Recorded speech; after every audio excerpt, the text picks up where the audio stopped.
Well, good morning, friends. I am Pastor Michelle, and today I wanted to go ahead and do my sermon for those of you who weren't able to make it to our service. So my sermon this morning is all about being shipwrecked, and it comes from a passage from Acts 27, which I will go ahead and read. When a gentle southerly breeze came up, they weighed anchor, thinking it would be smooth sailing. But they were no sooner out to sea than a gale-force wind, the infamous nor'easter, struck. They lost all control of the ship. It was a cork in the storm. We came under the lee of the small island named Clauda and managed to get a lifeboat ready and reef the sails. But rocky shoals prevented us from getting close. We only managed to avoid them by throwing out drift anchors. Next day, out on the high seas again and badly damaged now by the storm, we dumped the cargo overboard. The third day, the sailors lightened the ship further by throwing off all the tackle and provisions. It had been many days since we had seen either sun or stars. Wind and waves were battering us unmercifully, and we lost all hope of a rescue. With our appetite for both food and life gone, Paul took his place in our midst and said, "Friends, you really should have listened to me back in Crete. We could have avoided all this trouble and trial, but there's no need to dwell on that now. From now on, things are looking up. I can assure you that there'll not be a single drowning among us, although I can't say as much for the ship. The ship itself is doomed. Last night, God's angel stood at my side, an angel of this God I serve, saying to me, 'Don't give up, Paul. You're going to stand before Caesar yet, and everyone sailing with you is also going to make it. So, dear friends, take heart. I believe God will do exactly what God told me, but we're going to shipwreck on some island or other.' On the 14th night, adrift somewhere on the Adriatic Sea at about midnight, the sailors sensed that we were approaching land. Sounding, they measured a depth of 120 feet, and shortly after that, 90 feet. Afraid that we were about to run aground, they threw our 4 anchors and prayed for daylight. Some of the sailors tried to jump ship. They let down the lifeboat, pretending they were going to set out more anchors from the bow. Paul saw through their guise and told the centurion and soldiers, 'If these sailors don't stay with the ship, we're all going down.' So the soldiers cut the lines to the lifeboat and let it drift off. With dawn about to break, Paul called everyone together and proposed breakfast. This is the 14th day we've gone without food. None of us has felt like eating, but I urge you to eat something now. You'll need strength for the rescue ahead. You're going to come out of this without even a scratch." He broke the bread, gave thanks to God, passed it around, and they ate heartily. 276 of us, all told. With the meal finished and everyone full, the ship was further lightened by dumping the grain overboard. At daybreak, no one recognized the land, but then they did notice a bay with a nice beach. They decided to try to run the ship up on the beach. They cut the anchors, loosed the tiller, raised the sail, and ran before the wind toward the beach. But we didn't make it. Still far from the shore, we hit a reef, and the ship began to break up. The soldiers decided to kill the prisoners so none could escape by swimming, but the centurion, determined to save Paul, stopped the soldiers from killing the prisoners. He gave orders for anyone who could swim to dive in and go for it, and for the rest to grab a plank. And you know what? Everyone made it to shore safely. So I love this story. There's a lot to be said. Hold on. I had a note I wanted to say towards the end. Yes. I just wanted to write this down as I'm... One thing I want to say before I start the sermon is this whole idea that sometimes people think the storms are a punishment from God, or that storms are a sign that God is not present. But I think we need to look and see that storms, don't confuse the presence of a storm with the absence of God. Because God is present. Storms doesn't mean God is absent. Because in this story, we find this example of how God is present in the storms. This isn't your typical storm on the sea story that we may find in other stories in other parts of the scripture, especially the Gospels, because we have the one where Jesus calms a storm, and that's not what's happening here. So here's my sermon, and I hope you enjoy it. So imagine it. You are a passenger. on board U.S. Airways Flight 1549 on January 15th, 2009. The plane takes off, and so far it's smooth flying. When all of a sudden the plane strikes a flock of Canadian geese, and these birds disable both engines of the plane. All of a sudden you start experiencing turbulence like you have never experienced before. I am, of course, describing the real life story of the miracle on the Hudson River. How many of you are familiar with that? You know, on that day, the captain of the plane, I imagine, was scared, but he had a plan. He was going to save all the passengers on the plane, but the plane is probably not going to make it. The plane wasn't going to make it. And so with the help of Captain Soley and local ferries and emergency responders, Captain Soley was able to save every single person on board by making an emergency water landing on the Hudson River. You know, Paul, in our story from Acts, Paul's a little like Captain Soley. Paul was helping this ship full of people survive. But like the plane in Captain Soley's story, the ship was not going to make it. The plane that Captain Soley landed didn't make it after doing an emergency water landing in the Hudson River in 2009. All 155 people on board were saved. And what I love about this story is that it illustrates what is most important, and that is life. In order to save that plane full of people, Captain Soley had to destroy the plane.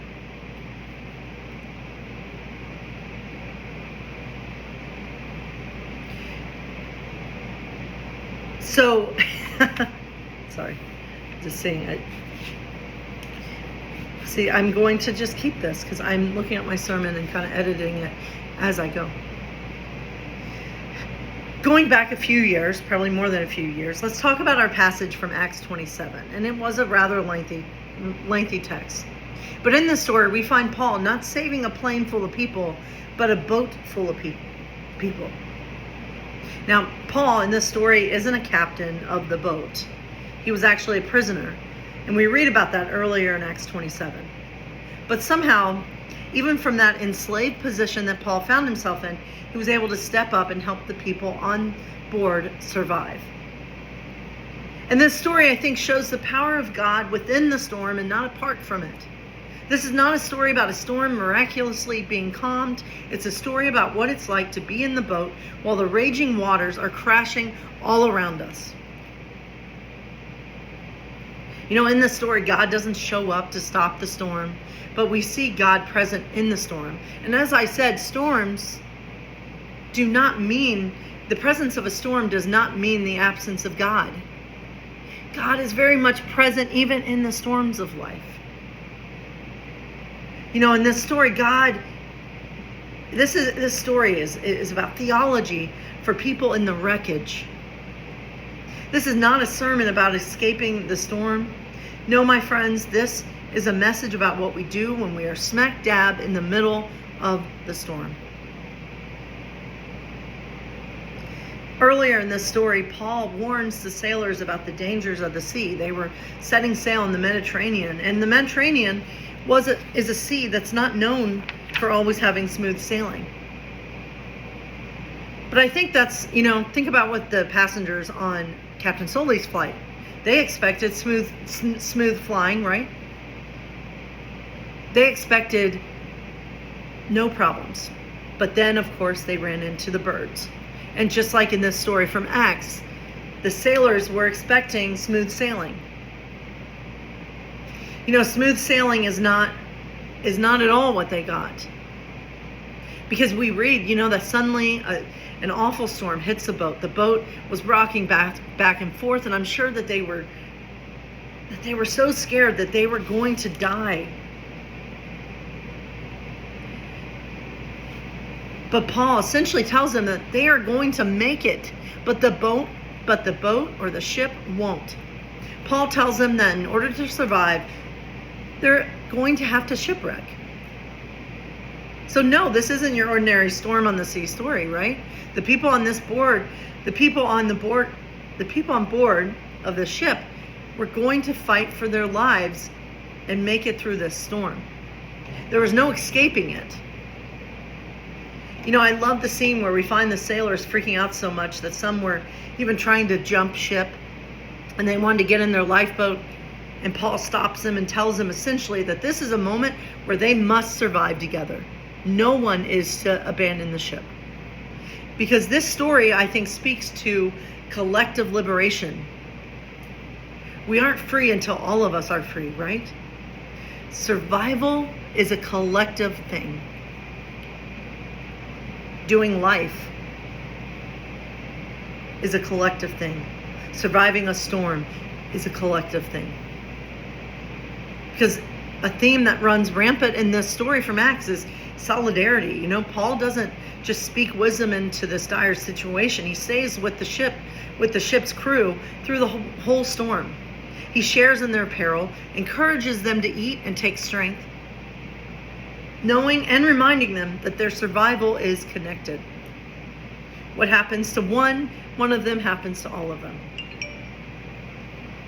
And what happens is that they make it through the storm. No one is killed. And I love that the very last line of this passage, it says, everyone made it to shore safely. But to be clear, there was loss of something in this story, right? Loss of the ship, which I think is okay. The shipwreck story, because that's a whole other sermon for another day, thinking about the things that we hold on to that sometimes I think may need to get shipwrecked. Our ships could be the idols that we hold on to. This shipwreck story speaks directly into our struggle, I think, as people of faith, as people who seek to follow in the way of Jesus. Because I think we're caught up in a storm ourselves. Our world, our country finds itself in the raging waters of injustice and war and violence and hate and bigotry and Christian nationalism, white supremacy. The list goes on and on. Our world may feel like it's falling apart. Our world may feel like a giant storm that's about to capsize us. But I think there's hope to be found still. There's something to be said, I think, for the power of storms. Storms don't have to be the end. Perhaps, especially in this case, storms could be the beginning. We can see storms as something that can teach us. In this story, the ship eventually breaks apart. The structure that carried them, the system they relied on, it couldn't survive the storm. And maybe that's okay. Because what matters most is not the systems, it's the people. Life is what will always matter most. And we see that in the story of Captain Soley, and we see that in this story about Paul and the sailors. At the end of the day, life is what matters most. The preservation of life. So I want to share one more story, and this one comes from the new Superman movie, of course. So there's a scene where a country is about to be attacked, and people are scared out of their mind as weapons of mass destruction start to approach. People in tanks, soldiers on the ground carrying guns. Everyone is shouting and scared, and in the midst of this chaos, in the midst of this storm, metaphorical storm perhaps, you see these kids hoisting up a flag, and on that flag is the Superman symbol. They put the flag up, and then they start shouting, "Superman, Superman."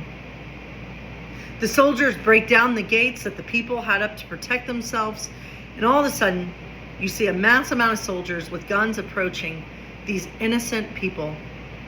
And you see, in the midst of all this one little boy who has stuck with the flag. This one little boy with his eyes closed, and he is clinging for dear life to the flagpole on which the Superman flag is flying high. And as the soldiers approach this little boy and others, this little boy closes his eyes, clinging to the flagpole, and he whispers, "Superman, Superman." Even as soldiers with guns were approaching him, even in the midst of the raging waters of war and injustice, this little boy was clinging to that Superman symbol, to that flag. And this is probably my favorite scene in the whole movie. Now, I'm not going to share what happens next because I want you to see it for yourselves, but I do want to think about the three stories we have talked about today. The story of Captain Sully, the story of Paul and the sailors, and this story of this little boy who bravely held up the Superman flag, even in the midst of the war that was happening all around him. What connects all three of these stories? What's the common thread? I think what connects all the stories is hope. Hope. Captain Sully had hope that he could save everyone on board. Paul had hope that everyone on board the ship would be saved.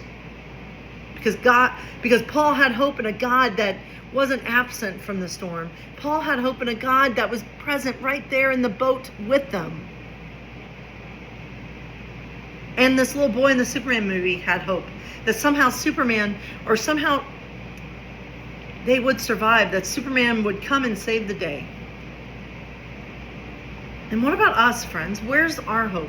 Where do we have hope? Because it is hard to have hope sometimes. If so, I invite you to think about what gives you hope. Like the little boy in this picture, right? Because I'm going to show the picture of the little boy clinging to the flag, but what do you cling to as the storms are raging all around you? What can we cling to? You know, I close with this thought that perhaps the thing that can give us the most hope is knowing that we aren't alone. God is with us, and God is with us through other people as well. Survival isn't something we do alone. We need each other. In the story of Captain Sully, he had to rely on others to help save the people on the plane. Paul and the crew on the ship had to work together for survival. And once you see the Superman movie, you'll see that even Superman needs help in saving the day. Because, my friends, survival is a collective thing. My friends, what we see in all three of these stories is human life. Life is what matters at the end of the day. Not the systems, not the ships, not the planes. Life is what matters.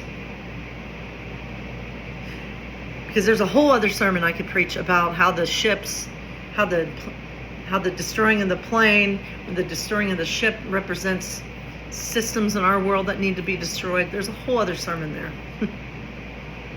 But suffice it to say, justice work, the work of building a better world, this isn't about escaping the storm and seeking only smooth waters. It's about finding the courage to build a more just and loving world, even in the middle of the storm. And remember, we aren't doing this alone. Look around. Think about your life, because you're not. Hope can be found here. Hope can be found in this community at Harmony Creek Church. Hope that somehow, some way, we are going to make it through this storm. We are going to somehow see a better day ahead. But it's something we must do together. And I invite you, as you're at your house, wherever you're at, I want to end with us thinking about how we do have power, and we aren't alone in this world. We aren't alone in making a better world. We do it together, and we're all superheroes in our own way. And we may not be able to fly or see through walls or have heat vision, but the biggest superpower that we have is ourselves. Just showing up and doing even small things that could somehow leave the world a little better than how you found it. But we are all superheroes. So I want to end with us doing a superhero pose. I'm going to do that one. And I want to close, because I'm going to read this at church today too, but I want to I want to close with a poem by Emily Dickinson. Hope is the thing with feathers. Hope is the thing with feathers that perches in the soul and sings a tune without the words and never stops at all. And sweetest in the gale is heard, and sore must be the storm that could abash the little bird that kept so many warm. I've heard it in the chillest land and on the strangest sea, yet never, in extremity, it asked a crumb of me. Hope is the thing with feathers. So my friends, God bless you, and may you always know that you are God's beloved. And I invite you to come and check us out at Harmony Creek Church. We worship every Sunday at 10:30 a.m. Much love to you.